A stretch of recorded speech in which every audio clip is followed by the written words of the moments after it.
I'm going to make a chicken involtini using this chicken fillet and some spinach and basil as well. So to start this recipe, I'll need to flatten my chicken fillet, and I've protected my chopping board with some baking paper, and also will help to keep the chicken together while I'm flattening it out using a rolling pin. So just folding this over, and then just bashing the chicken fillet to create a nice even thickness. So flatten your chicken fillet until it's about doubled in size. Now an involtini is poached as the first cooking process, so I need to really protect the chicken from the poaching water. So I'm going to use cling film to do that. On my board I'm going to put 2 layers of cling film, and then I'll bring my chicken over and fill it with my fillings. There we go. Straighten that up.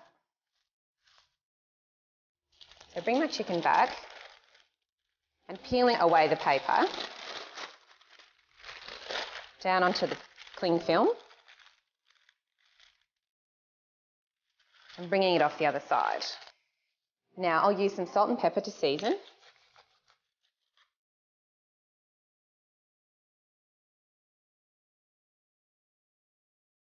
First some baby spinach, and then I'll use some baby basil leaves as well. Just a nice thin layer to fill the chicken fillet. You roll the chicken over on itself and then wrap the chicken nice and firmly within the cling film to seal it. You can tuck the little ends in as well to make a nice shape.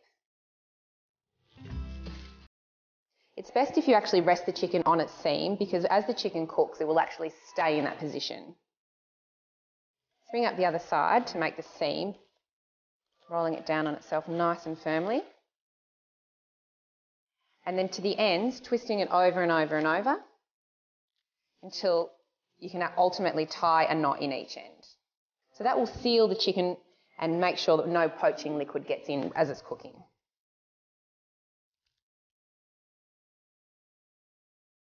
All right, that feels really nice and firm. Once your pot of water's come up to a very light simmer, gently poach your involtini for about 20 minutes until they're just firm and cooked through.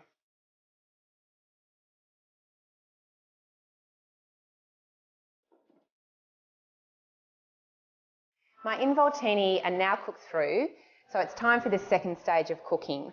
I've got some prosciutto here which I'm going to wrap around the chicken. It's important to have the prosciutto on the seam side down, and then it will stay in place once it's being cooked. The prosciutto will add a really nice crispy saltiness. So now it's into my pan.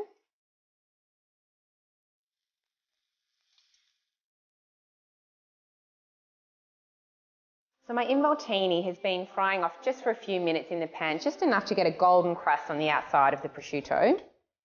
And now I'm ready to serve. So I'm going to slice the involtini lengthways into about 4 pieces. You can trim the ends if you wish, just to give a really neat result.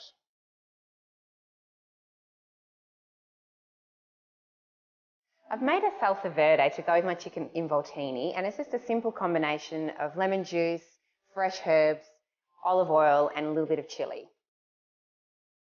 And now it's definitely time for a glass.